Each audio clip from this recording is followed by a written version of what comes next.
రాబోయే 15 ఫిబ్రవరి 2026 ఆదివారము నాడు మహాశివరాత్రి రాబోతుంది.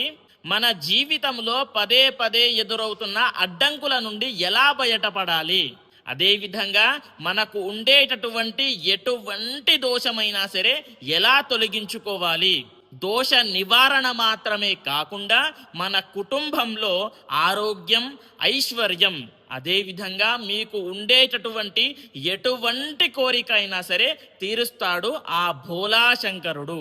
కాబట్టి మీరు చేయాల్సిన పని ఏమీ లేదు. అత్యంత శక్తివంతమైనటువంటి రోజు మహాశివరాత్రి పర్వదినాన రుద్రాభిషేకం చేయించుకోండి, రుద్రాభిషేకం చేసుకోండి. ఎలా చేసుకుంటారో ఎవరైనా సరే మీ అందుబాటులో ఉండేటటువంటి పూజారిని పిలుచుకొని చేసుకోండి. లేదు పూజారి అవైలబుల్గా లేడు అని అంటే మాత్రం బ్రహ్మ ముహూర్తంలో లేవండి. బ్రహ్మ ముహూర్తము అని